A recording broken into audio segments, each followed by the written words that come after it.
Assalamualaikum warahmatullahi wabarakatuh. Ya, bagaimana kabarnya anak-anakku sekalian?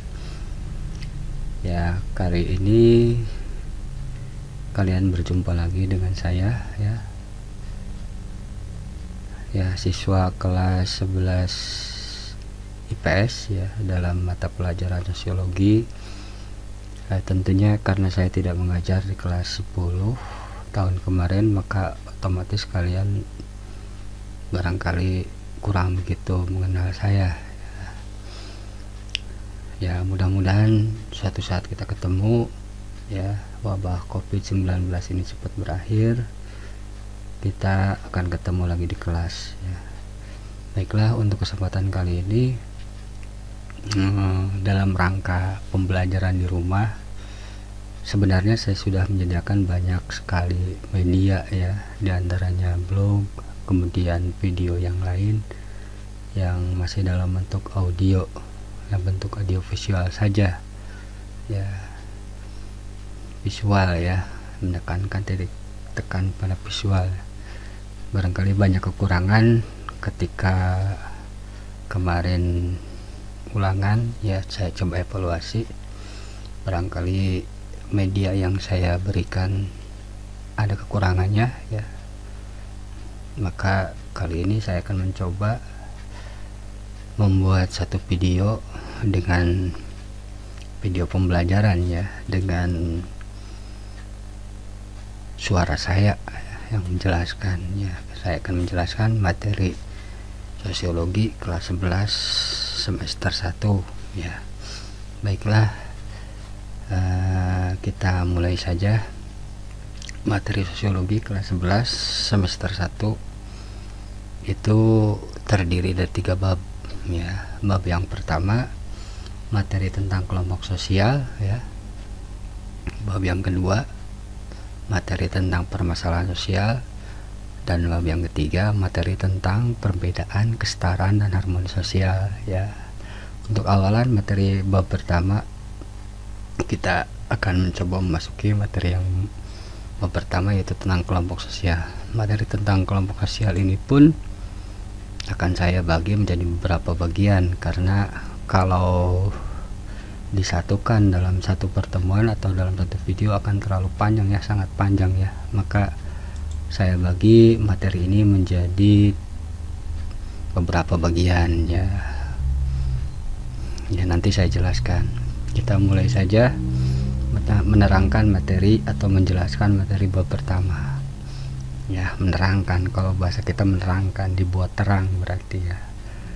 Menjelaskan berarti dibuat jelas ya. Mudah-mudahan meskipun dengan keterbatasan seperti ini ya, proses belajar mengajar bisa agak sedikit terang atau agak sedikit jelas gitu ya.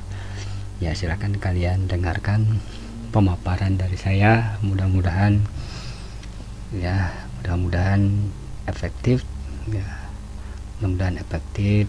mudah-mudahan kalian mengerti dan kita bisa terus belajar ya, seperti itu meskipun suasananya seperti ini ya. Amin. Bismillahirrahmanirrahim. Kita mulai saja materi bab pertama, yaitu tentang kelompok sosial ya. Kita lihat ya. Nah, ini ada 3 gambar yang saya berikan sebagai ilustrasi materi tentang kelompok sosial. Ini gambar yang pertama, ini tentunya kalian paham ya, ini keluarga ya. Jadi sejak kita dilahirkan kita hidup dalam kelompok ya. Artinya memang manusia itu benar-benar makhluk sosial, makhluk yang tidak bisa hidup sendiri. Dia senantiasa hidup dalam kelompok. Buktinya sejak lahir kalian dilahirkan dari seorang ibu, tentunya berkelompok dengan bapak ya, punya adik, kakak. Sejak kecil, sejak dilahirkan kita hidup dalam kelompok. Kemudian gambar yang kedua, kita menjalani masa kanak-kanak dalam kelompok ya. Yang ketiga, kita menjalani masa dewasa, masa remaja dalam kelompok. Nanti juga kita mencari pasangan, membentuk keluarga dalam kelompok juga, sampai kita meninggal juga dalam kelompok ya, karena tidak ada manusia yang bisa mengubur dirinya sendiri, harus orang lain. Maka baik-baiklah sama orang, karena ya kita nggak bisa dalam hidup ini dilepaskan dari orang lain, seperti itu ya. Barangkali kalian sedikit ada gambaran ya tentang kelompok sosial. Kelompok apa itu kelompok ya? Kelompok ya, baiklah, kelompok sosial di masyarakat. Materi kelas 11 bab 1 semester 1 ya, bagian pertama. Barangkali nanti saya terangkan urut-urutannya atau bagian-bagiannya. Barangkali ada yang belum kenal ya, nama saya Dani Ramdhani ya, Dani Ramdhani Esos ya. Agar kalian bisa belajar lebih dalam lagi, atau kalau ingin belajar mandiri, silahkan kalian kunjungi blog saya. Catat ya, Sosiologi 79 ya. Kalian cukup buka browsing Mozilla Firefox, kalian ketikkan di research engine-nya Sosiologi 79, otomatis di sana akan keluar, yaitu silakan kalian, itu khusus materi sosiologi SMA ya, lengkap di sana, boleh kalian kunjungi.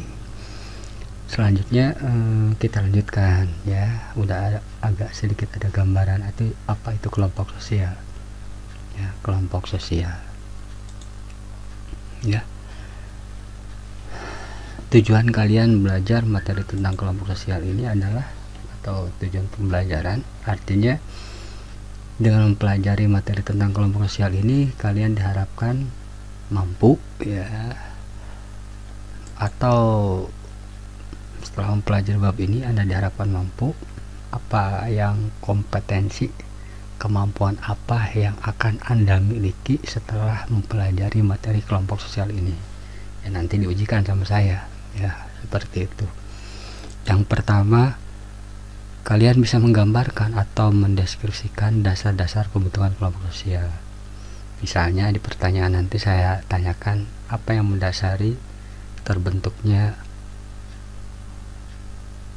eskul apa gitu ya, apa yang mendasari terbentuknya KPK, apa yang mendasari terbentuknya misalnya apa gitu ya, dasar-dasar, bisa mendeskripsikan dasar-dasar pembentukan kelompok sosial yang melatar belakangi terbentuknya sebuah kelompok sosial di masyarakat ya. Ini tujuan dari pembelajaran kalian. Yang pertama, bisa mendeskripsikan dasar-dasar pembentukan kelompok sosial.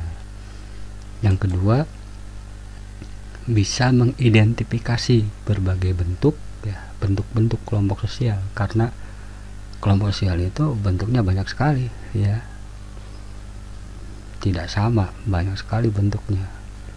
Ada kelompok politik misalnya, kelompok belajar misalnya, kelompok agamaan misalnya, banyak sekali kelompok sosial dalam masyarakat ya. Setelah mempelajari bab ini atau setelah mempelajari materi ini, kalian bisa mengidentifikasikan, mentifikasikan jenisnya ya, tipifikasi tipe. Misalnya ketika saya sebutkan kelompok A, berarti jenis kelompok apa ini ya, itu artinya kalian bisa mengidentifikasikan berbagai bentuk ya dan jenis kelompok kepentingan di masyarakat ya, bisa mentifikasikan, mengidentikan kelompok A. Misalnya dari beberapa jenis kelompok, kalian bisa menyebutkan bahwa kelompok A ini jenisnya kelompok ini ya, tipe kelompok ini, kelompok B tipe kelompok ini gitu. Ini tujuan dari pembelajaran materi tentang kelompok sosial ya.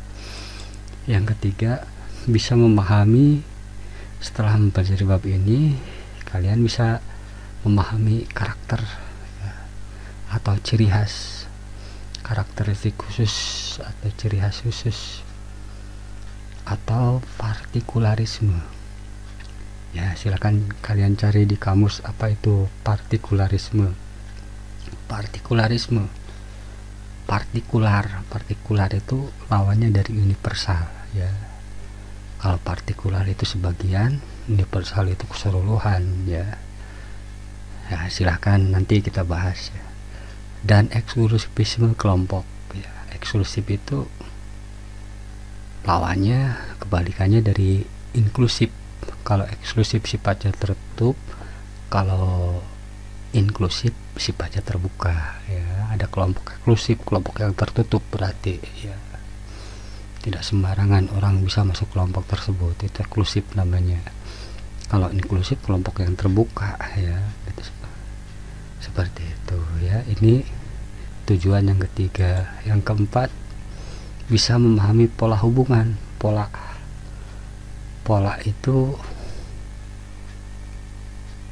apa? Fenomena yang terus menerus ya. Berpola ya. Terpola itu terus menerus seperti itu ya. Itu namanya pola hubungan antar kelompok ya, antara kelompok A dengan kelompok B. Pola hubungannya seperti apa? Apakah saling mendominasi, apakah bisa bekerja sama? Pola hubungan ya dalam masyarakat, pola hubungan antar kelompok dalam masyarakat seperti apa ya, pola ya. Itu suatu hal yang ajak tetap, itu pola namanya.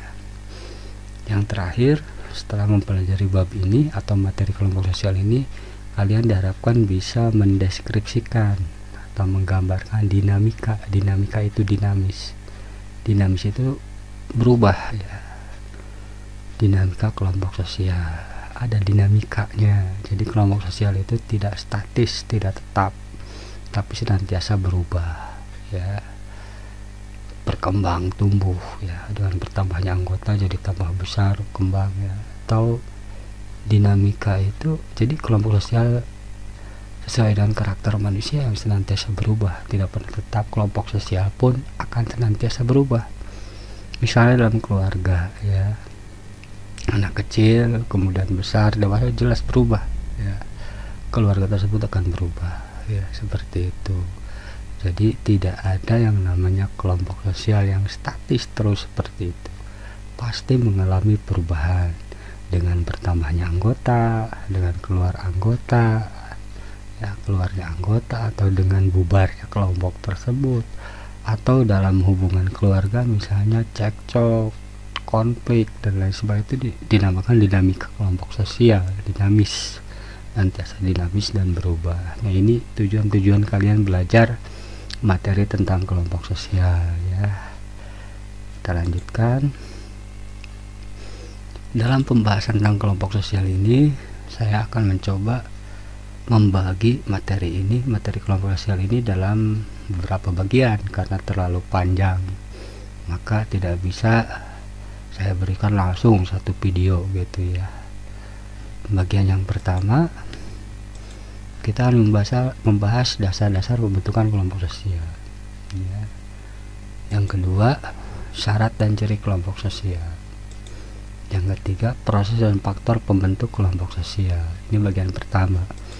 Bagian kedua, kita akan coba membahas berbagai bentuk dan jenis kelompok kepentingan di masyarakat. Kemudian karakteristik khusus atau partikularisme dan eksklusivisme kelompok. Kemudian pola hubungan antar kelompok dalam masyarakat. Kemudian yang ketiga, dinamika kelompok sosial ya. Yang terakhir ya, ini penutup dari bab tentang kelompok sosial ini, faktor yang mempengaruhi proses perkembangan kelompok. Faktor apa saja yang mempengaruhinya, yaitu secara garis besar materi tentang kelompok sosial ini akan saya bagi menjadi 3 bagian ini. Kita akan masuki materi yang pertama ya, bagian yang pertama. Silakan kalian siapkan catatannya atau dengarkan ya, bisa kalian ulang-ulang rekamannya ya, mudah-mudahan kalian mengerti. Yang pertama, bagian pertama ya, dasar pembentukan kelompok sosial, ciri, syarat dan ciri kelompok sosial, kemudian proses dan faktor pembentukan kelompok sosial. Ya, pokok bahasan yang pertama, kita masuk pokok bahasan yang pertama, dasar pembentukan kelompok sosial ya. ini kalian lihat di gambar ya, gambar apa tuh ya. Nah, ini dua orang individu ini udah bisa disebut kelompok ya. Kalau seandainya definisi dari kelompok adalah kumpulan manusia lebih dari satu, ini udah dua ya, udah bisa disebut sebagai kelompok, kelompok kecil namanya. Dasar-dasar pembentukan kelompok sosial apa saja yang mendasari terbentuknya kelompok sosial ya, kita lihat. Nah, ini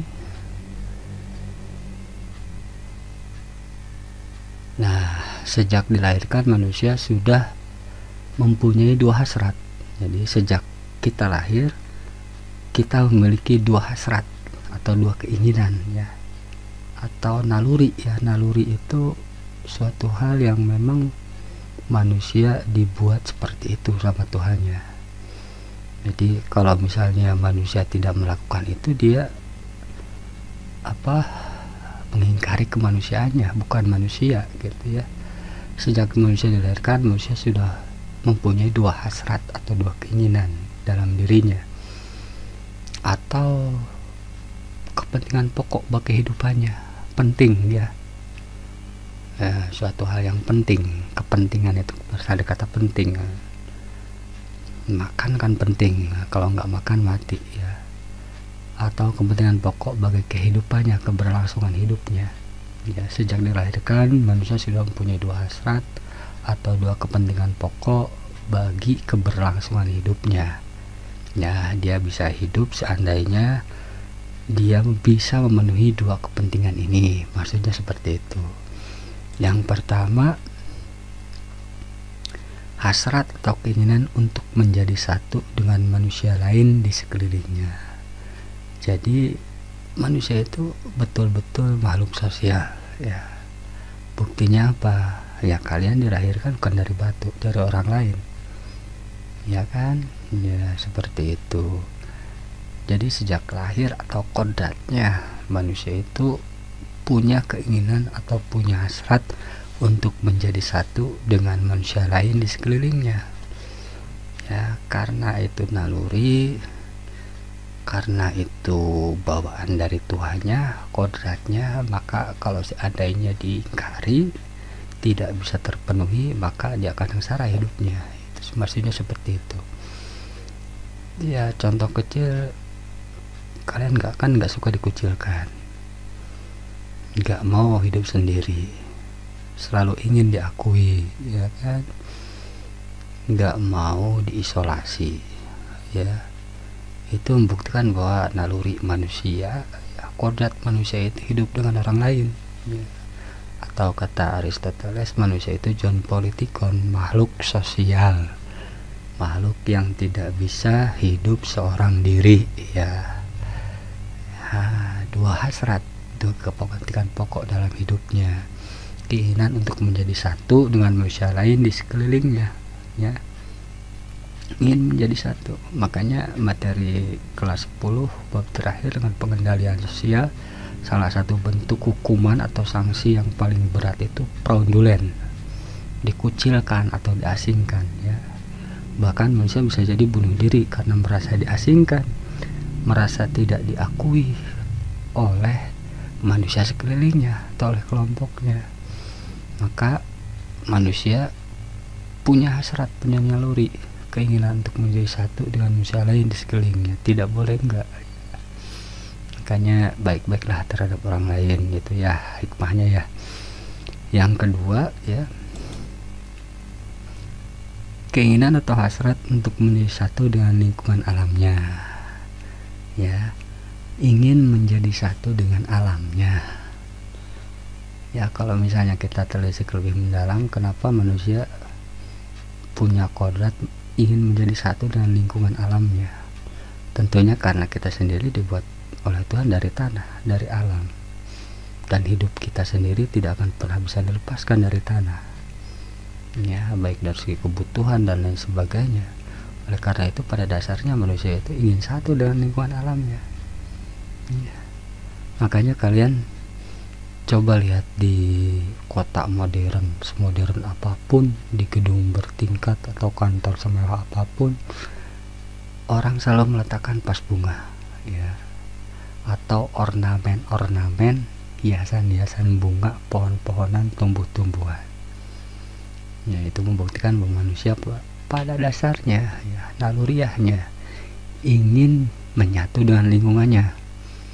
Atau misalnya kita lihat motif batik, motif baju, ya, motif tumbuhan, itu membuktikan bahwa manusia itu salah naluriah ingin menjadi satu dengan lingkungan. Atau orang banyak memelihara burung misalnya, atau hewan peliharaan lainnya.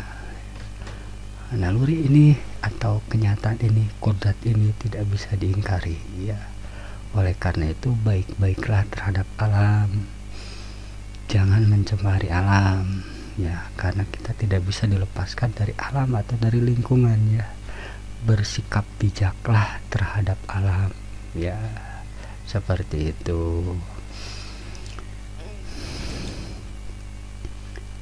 Keterikatan dan ketergantungan antara manusia satu dengan yang lain mendorong manusia untuk membentuk kelompok masyarakat yang disebut kelompok sosial atau sosial group. Kelompok sosial adalah kumpulan individu yang memiliki hubungan dan saling berinteraksi sehingga mengakibatkan tumbuhnya rasa kebersamaan dan rasa memiliki. Ya, ini ya tadi, karena manusia tidak bisa dilepaskan satu sama lain dari manusia satu dan manusia lainnya, jadi ada keterikatan dan ketergantungan. Dia tidak bisa hidup sendiri, ya. Keterikatan dan ketergantungan ini mendorong manusia untuk membentuk kelompok, ya. Karena adanya keterikatan dan ketergantungan antar manusia satu dengan manusia lainnya menjadi pendorong manusia untuk membentuk kelompok masyarakat yang disebut kelompok sosial atau sosial group. Ya, jadi kita coba simpulkan pengertiannya. Apa itu kelompok sosial? Kelompok sosial adalah kumpulan individu. Nah, kumpulan individu ini disebutkan berapa jumlahnya, jadi lebih dari satu sudah bisa disebut kelompok, yang memiliki hubungan dan saling berinteraksi, ya. Memiliki hubungan, ya, ada hubungan, apa itu teman, bisnis, ya, ekstrakurikuler, hobi, ya, tempat tinggal, ya, karena tempat tinggal itu wilayah yang sama, ada hubungan, ya, hubungan. Nah, dan saling berinteraksi. Karena ada hubungan tersebut, akhirnya mereka saling berinteraksi intensif, ya, setiap hari misalnya berkomunikasi, berinteraksi. Karena adanya hubungan dan saling berinteraksi sehingga mengakibatkan atau munculkan tumbuhnya rasa kebersamaan, yaitu, ya, dan rasa memiliki satu sama lain. Baru itulah kelompok sosial. Jadi ada hubungan, saling berinteraksi. Karena adanya hubungan dan saling berinteraksi mengakibatkan menunjukkan tumbuhnya rasa kebersamaan antara satu dengan yang lainnya dan rasa memiliki. Nah, itu definisi dari kelompok sosial. Ya, seperti itu. Kita lanjutkan. Ya, gambar apa tuh? Ya, ini ya. Ya, ini interaksi kelompok sosial. Ya, kalau misalnya gambar hanya seperti ini, tafsirnya multi tafsir.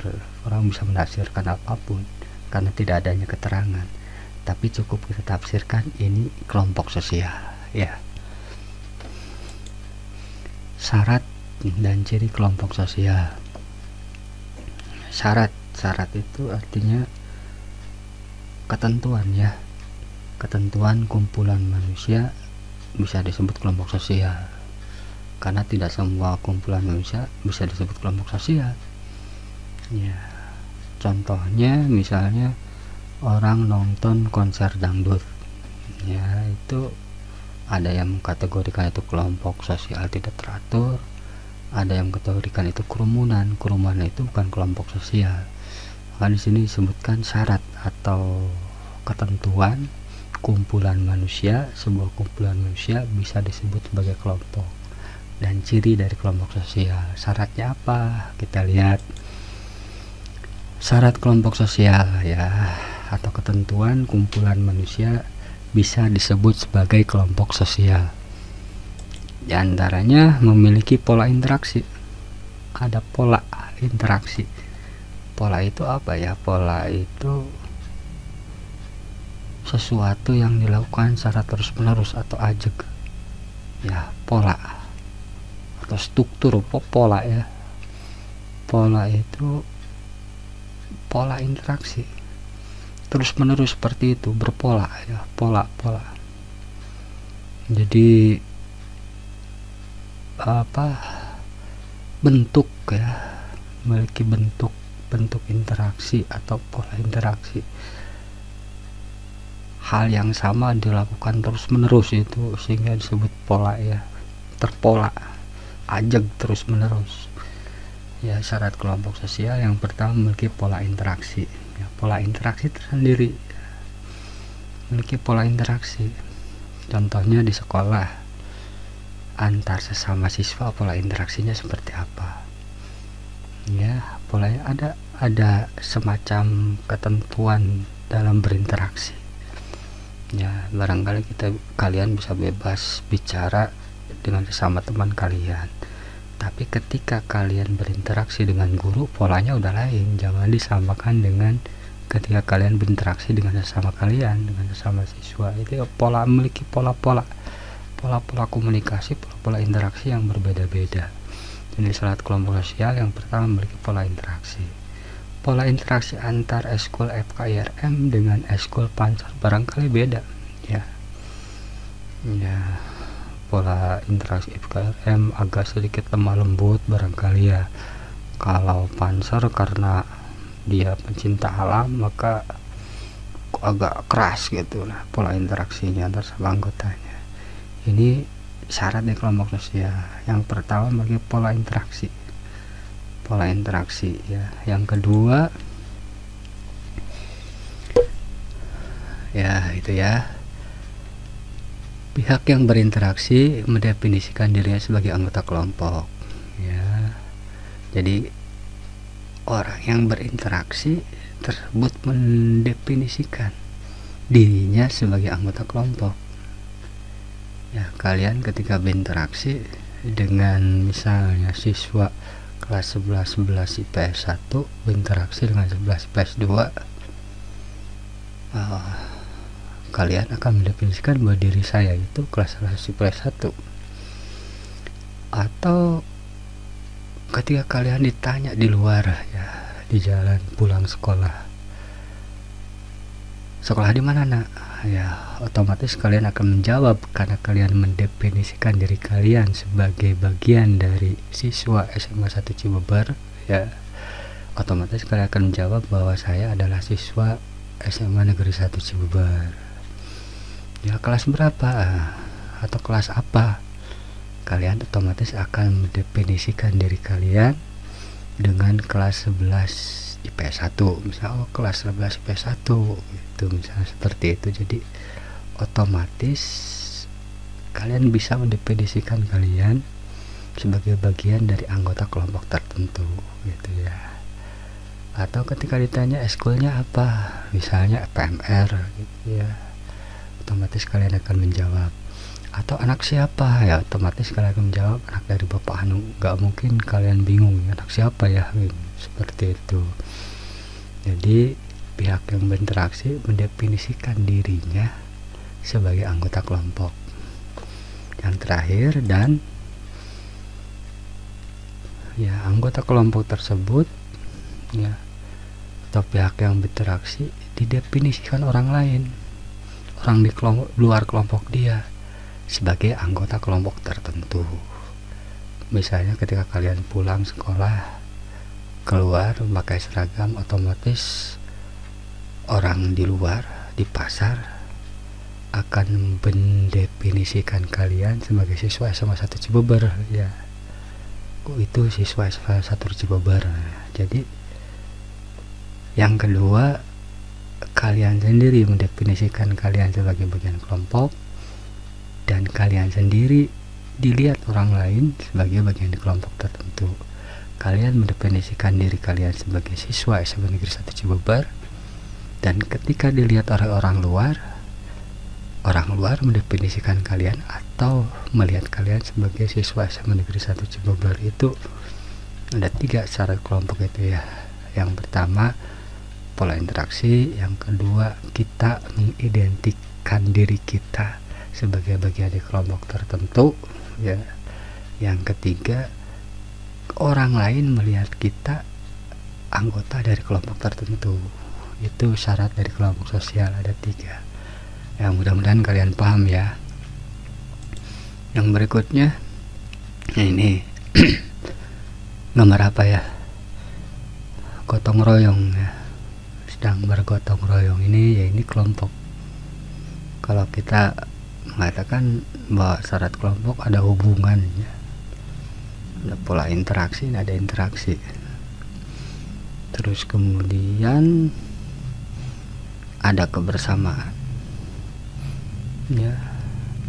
Ya udah kelompok sosial, ini udah kelompok sosial, kesadaran dan lain sebagainya. Gotong royong ya, gotong royong itu kan bagian dari adat istiadat kita. Ada istilah, suatu pekerjaan kalau dilakukan sendiri akan terasa berat, tapi kalau seandainya bersama orang lain, bersama-sama, akan menjadi mudah gitu ya. Ini hikmah dari kenapa kita selalu membutuhkan orang lain ya, selalu ingin hidup bersama ya. Silahkan kalian tafsirkan gambar ini. Ciri-ciri kelompok sosial ya, apa saja ciri kelompok sosial ya.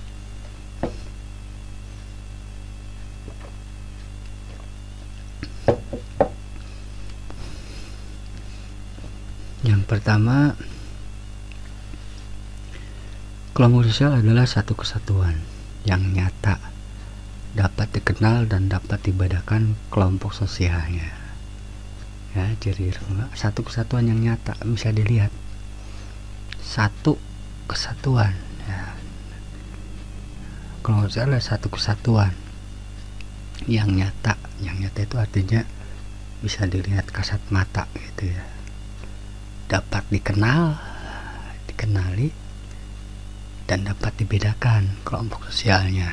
Maksudnya dibedakan ini di sini adalah dibedakan dengan kelompok sosial lainnya atau kelompok sosial yang sejenis misalnya.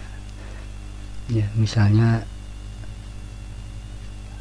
PMR gitu ya, atau misalnya kelompok geng anu gitu ya. Satu kesatuan, kelihatan kemana-mana bareng. Bareng ini kan satu kesatuan yang nyata, terlihat, mudah dikenali. Oh, kelompoknya si anu misalnya, orang kenal, dan dapat dibedakan kelompok sosialnya. Oh, si anu, kelompok si anu berbeda dengan kelompok si anu, misalnya seperti itu. Atau kelompok si A dan kelompok si B itu dapat dibedakan satu sama lain. Kemudian yang kedua, tiap anggota kelompok sosial merasa memiliki kepentingan yang sama dan mempertahankan nilai-nilai hidup yang sama.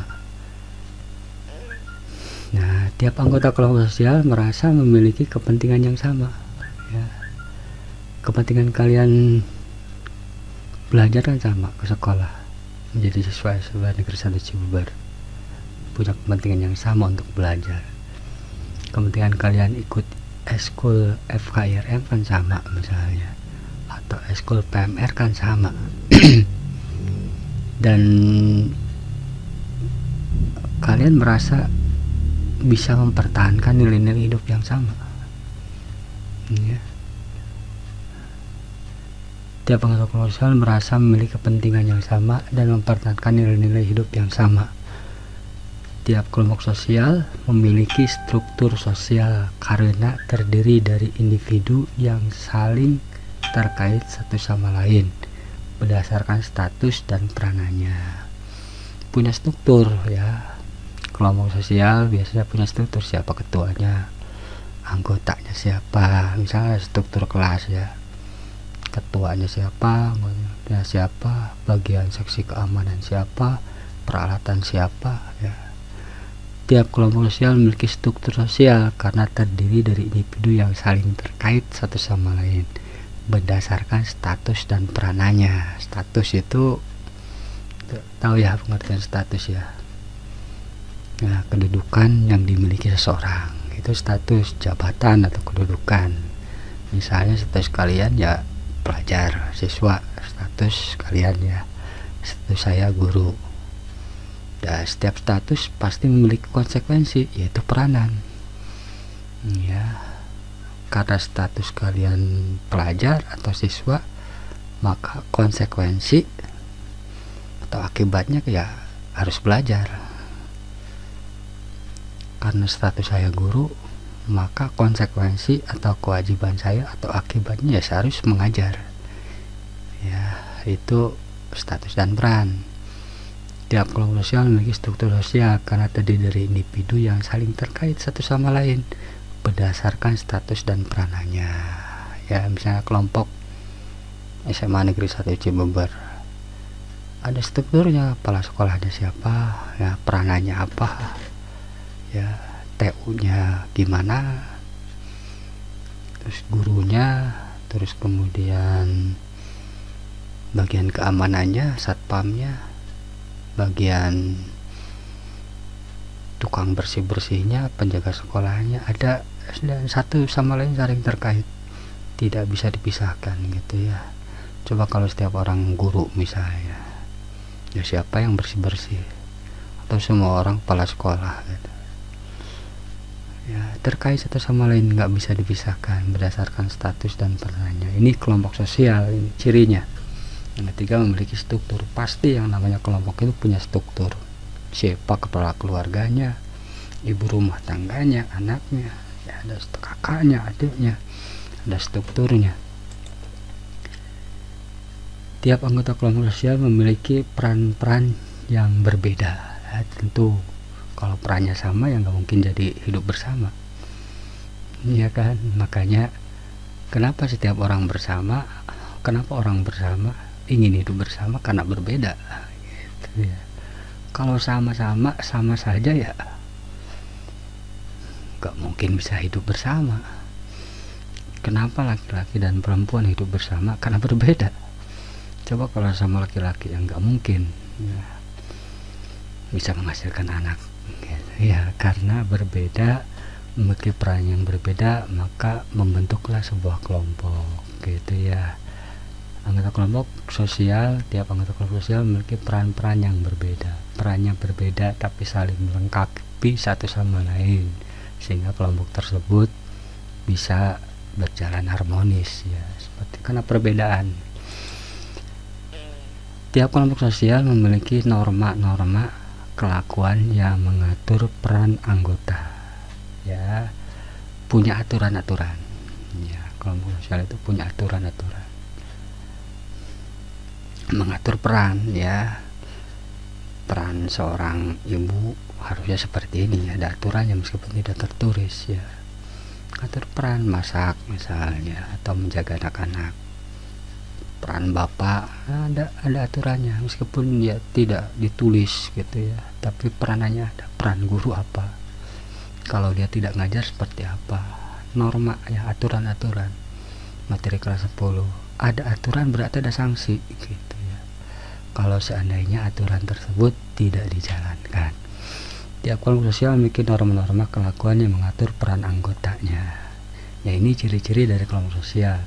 Silakan kalian ya cermati, amati lagi ya, mudah-mudahan kalian mengerti. Kita masuk ke subpokok bahasan berikutnya ya. Kalian lihat waktu kecil ya main kelereng gitu ya. Ini kalau nggak mungkin main kelereng sendiri atau nggak mungkin main bola sendiri, pasti membutuhkan orang lain, yaitu namanya kelompok gitu ya. Proses dan faktor pembentukan kelompok sosial. bagaimana proses terbentuknya sebuah kelompok ya. Proses terbentuknya sebuah kelompok dan faktor apa saja yang membentuk kelompok sosial. Kita coba lihat proses terbentuknya sebuah kelompok. Proses pembentuk kelompok sosial. Bagaimana kelompok sosial tersebut prosesnya sampai menjadi sebuah kelompok, itu namanya proses. Berarti yang namanya proses itu melewati tahap-tahap tertentu sehingga kemudian terbentuklah sebuah kelompok sosial.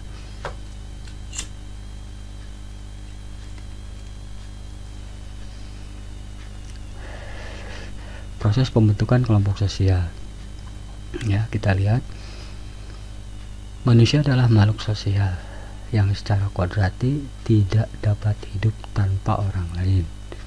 Setelah melakukan suatu hubungan atau interaksi, agar manusia dapat bertahan, survive, mereka harus membentuk kelompok. Suatu kelompok sosial dapat terbentuk apabila terdapat sedikitnya 2 orang anggota dalam kurung diad yang saling berinteraksi dan mempengaruhi. Kemudian triad terdiri dari 3 orang yang saling berinteraksi. Ketika besarnya anggota kelompok meningkat, jumlah kemungkinan hubungan juga meningkat. Demikian seseorang dikatakan menjadi bagian dari suatu kelompok apabila berkumpul dengan para anggota dan memiliki interaksi dengan anggota lain dari kelompok tersebut. Nah, ini jadi di sini disebutkan bahwa manusia adalah makhluk sosial yang secara kodratnya tidak bisa hidup tanpa orang lain. Ya. Pada mulanya 2 orang ya. Setelah melakukan suatu hubungan agar manusia dapat bertahan, dia nggak mungkin bisa hidup sendiri. Makanya supaya dia survive, ya bisa bertahan dalam kehidupannya, supaya misalnya manusia harus lestari, ya dia harus menikah, harus kawin. Ya. Kawin kan 2 orang. Agar manusia dapat bertahan, survive, bisa lestari keturunannya, bisa terus ada makhluk yang namanya manusia, maka dia harus membentuk kelompok sosial. Suatu kelompok sosial dapat terbentuk apabila terdapat sedikitnya 2 orang. Nah, 2 orang. Ayah dan ibu kalian bertemu, ya. Lahirlah kalian. Dari 2 orang ini jadi triad, 3 orang kalian gitu, ayah, ibu, anak. 3 orang anggota yang berinteraksi. Kemudian anakan lagi, misalnya beranak lagi. Akhirnya kan banyak tuh. Ya, sewaktu triad kalian jadi anak kesayangan barangkali. Tapi setelah ada adik, ya kemungkinan hubungannya berubah. Ya, kasih sayang orang tua harus dibagi 3, bagi 2, ya seperti itu. Jadi makin banyak jumlah anggota, tingkat keratan hubungan makin berkurang. Ketika besar anggota kelompok meningkat, jumlah kemungkinan hubungan juga meningkat. Seperti itu gitu ya. 2 orang bisa sangat dekat. Tapi ketika sudah jumlahnya 3, ada 3 kemungkinan. Ya, bisa jadi cinta segitiga. Ya, seperti itu. Makanya banyak contoh dalam kehidupan kita.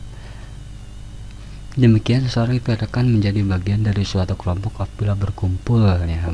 Kalau kita bagian dari anggota kelompok tertentu, maka otomatis kita berkumpul dengan para anggota dan memiliki interaksi dengan anggota lain dari kelompok tersebut ya. Contohnya kalian di kelas.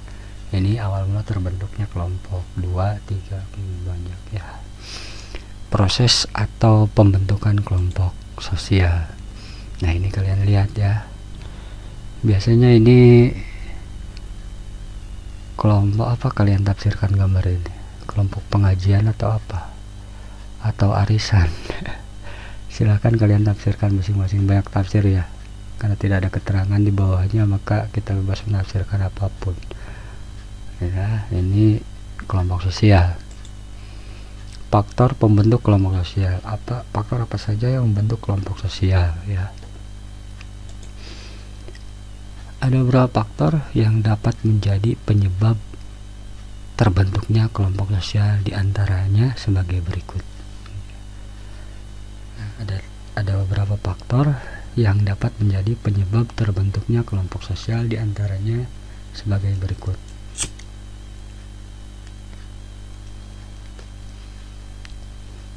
Faktor apa saja yang menyebabkan terbentuknya kelompok sosial? Ya, maksudnya seperti itu barangkali ya. Yang pertama, kepentingan yang sama. Ya, orang itu akan berkumpul kalau kepentingannya sama.